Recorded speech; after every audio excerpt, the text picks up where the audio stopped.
Welcome to Bad Ideas, the show where we look at misfires, mistakes, and miscalculations from all throughout history.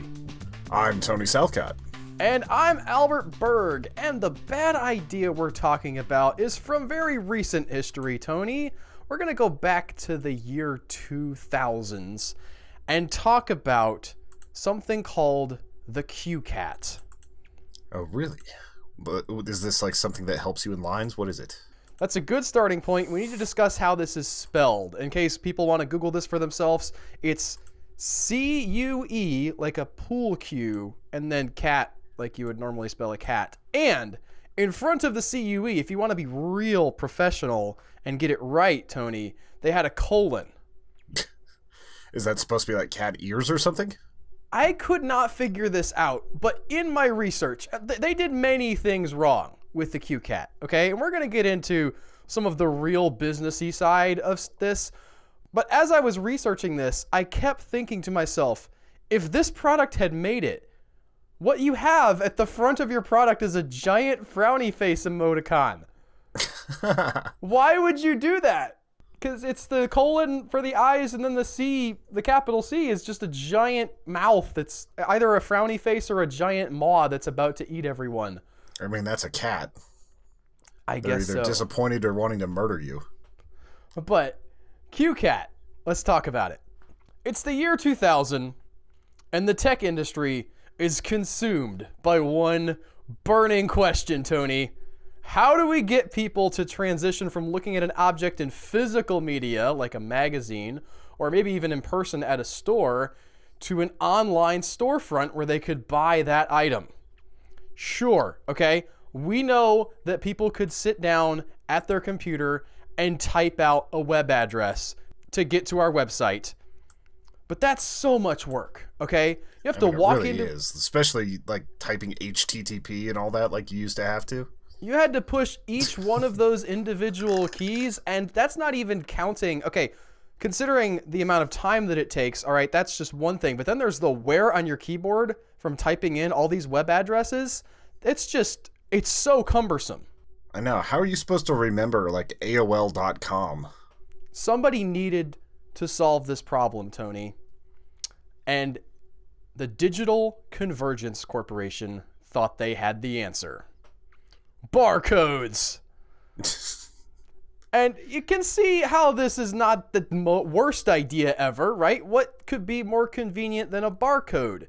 There's no messy typing to deal with. You just swipe and scan. I mean, stores have been doing it for years and years now. It's obviously a really good time-saving idea if you have a lot of things to scan, and why not apply it to the home market as well? So the way this was supposed to work was you would open up a printed catalog, which, I mean, we all know that those are still around, Tony, that people just buy things out of printed catalogs and definitely don't just go shop directly online anymore. I mean, my mom does. She gets those like Finger Hut catalogs. I'm being a little facetious, but it seems like that they were thinking a little bit big about a small problem. You would see a product in one of these catalogs, and sure, it would have an address where you could type in to go and buy it, but it would also have this little barcode. Now, I'm saying barcode for the purposes of simplicity, Tony. This was not actually a barcode. A barcode is a copyrighted thing.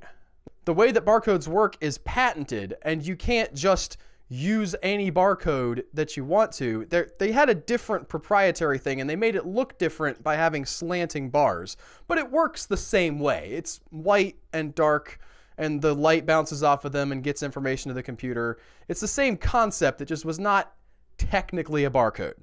So it's kind of, is that why QR codes have to be square and different? Because it's not that proprietary technology? Possibly. I think it also allows them to contain more information. Probably. So, you might be thinking, okay, finally, I don't have to type things into my computer anymore. Yes, this does sound like the utopian future of jetpacks and robots I was always imagining, but how am I going to scan these codes in without a barcode scanner in my home? Okay, great, you've printed a barcode in this magazine. I'm just Joe Schmo. I don't have a barcode scanner. To which Digital Convergence said, we got your back, fam. Here's what we're going to do. We're going to make a barcode scanner. Not just any barcode scanner, a barcode scanner in the shape of a cat. I mean, that's the internet in a nutshell. Just make everything a cat and it'll go better. Of all the ideas that they had that were bad, this is not one of them. I think that this is actually a relatively charming design. This was a scanner that you would plug into your computer, into your PS2 port, because USB wasn't really a thing at the time. And you would scan one of their proprietary slanted barcodes, and that would route you with their proprietary software through their service that would point you to the web address that the person who made the barcode wanted you to go to. Here's the thing though.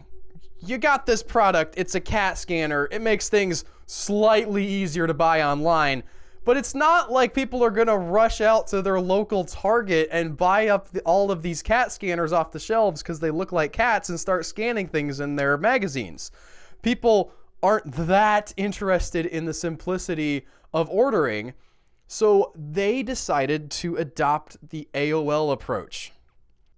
Where they just, like, shotgun thousands of them out? Millions. Millions? Millions of CueCats were built, and many of them were shipped.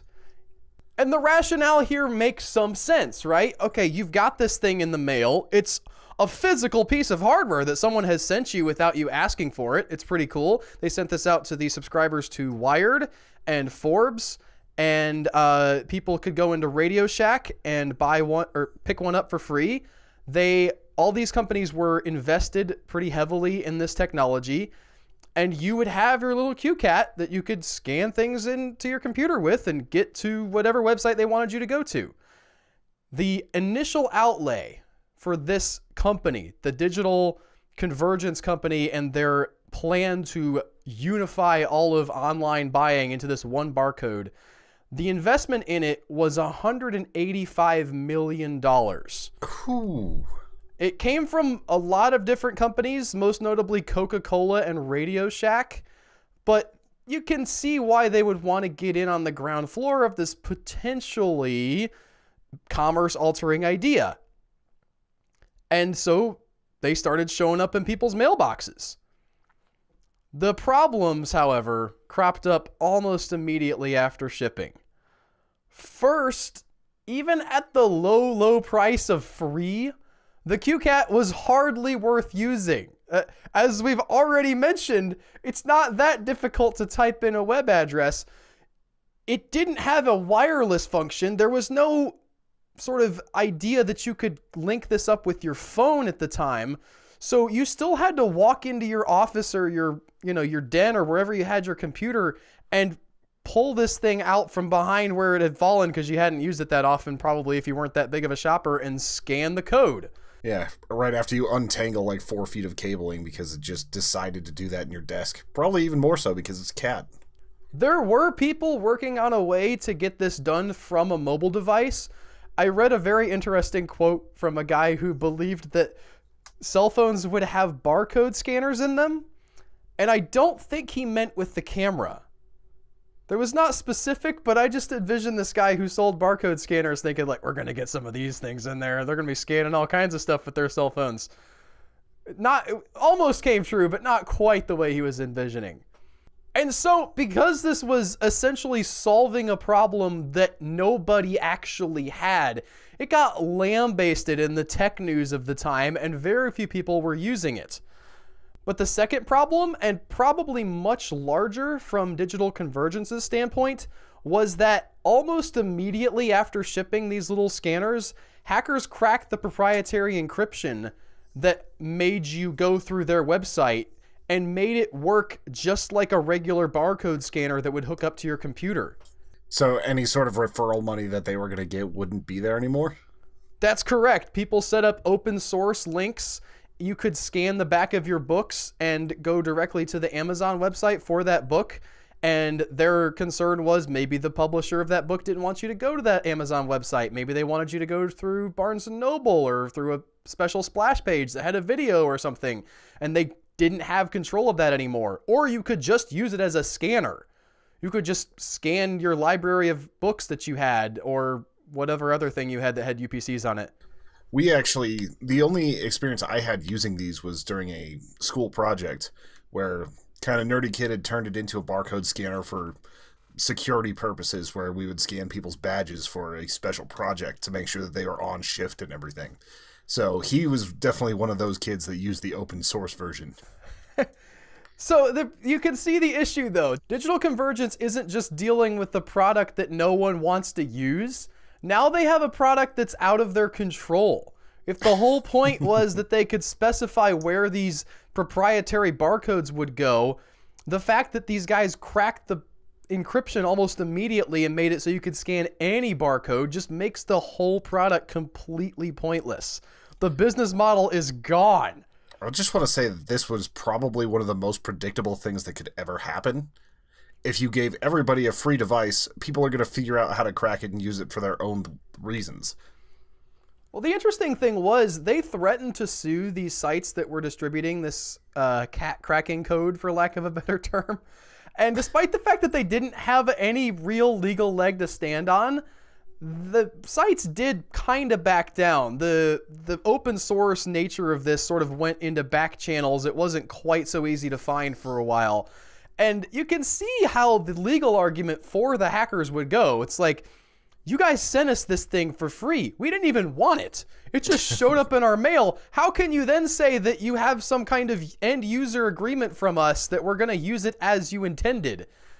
Yeah, it reminds me of whenever they tried to make it so you couldn't unlock cell phones. Because it's like, oh, this belongs to this company and you shouldn't be able to use it on other ones. It's like, you own the device. You should be able to do whatever you want with it once you own it.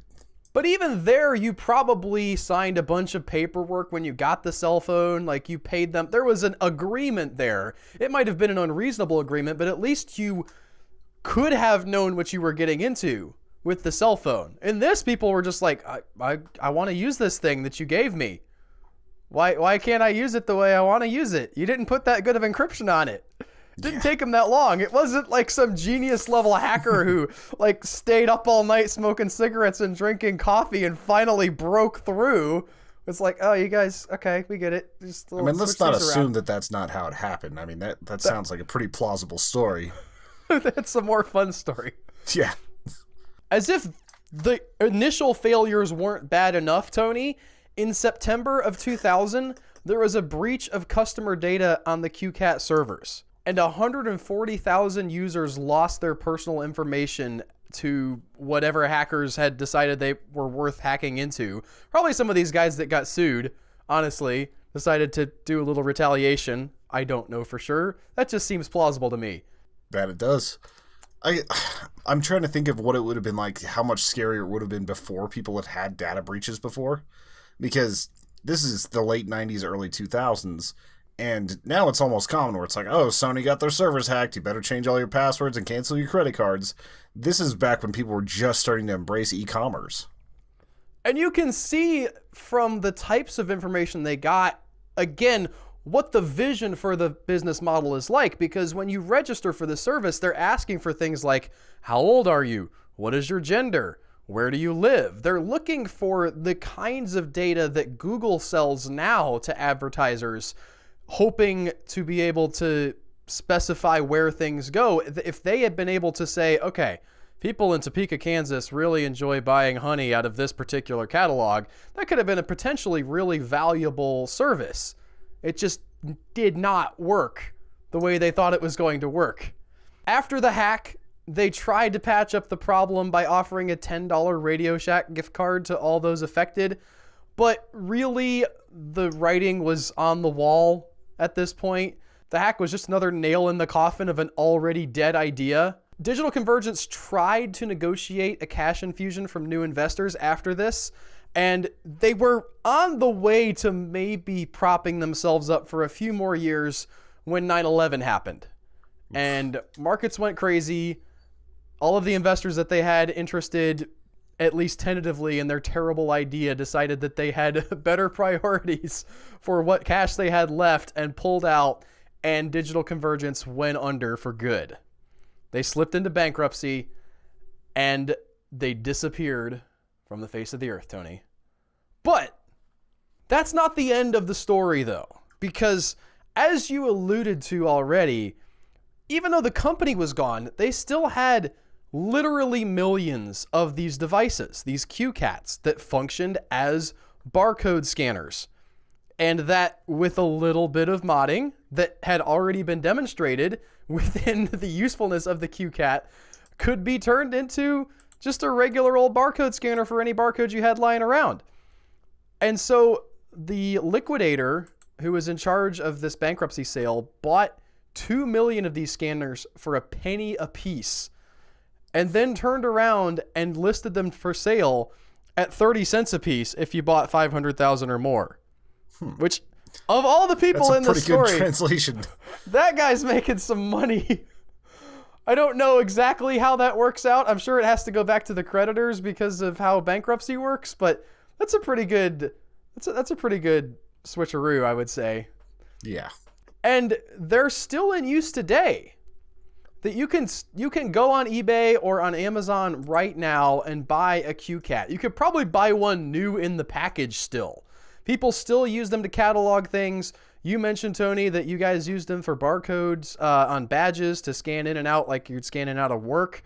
And it's a joy to me that this terrible, terrible idea failed and the hackers and the cat-shaped scanners won the day in the end. And they usually do, sadly. Well, more often the hackers than the cat-shaped scanners, but maybe we need more of the one and less of the other. Anyway, that's going to do it for this week. Thank you guys so much for listening. We'd like to thank Lindsay, our friend at Geek Girl Co. on Twitter, for sending in this suggestion. If you have suggestions for the show, hit us up at Human Echoes or badideasshow@gmail.com. If you want to support the show, please check out our Patreon at patreon.com/humanechoes. Starting at $2 a month, $5 a month, $10 a month, you can get all sorts of cool things. The bonus podcast, early releases, pins, postcards, all sorts of cool stuff. And don't forget to tell a friend if you like this as well. That is just huge for us if you share the word. Yep. Hope you guys have an excellent day. We'll see you next week. Bye.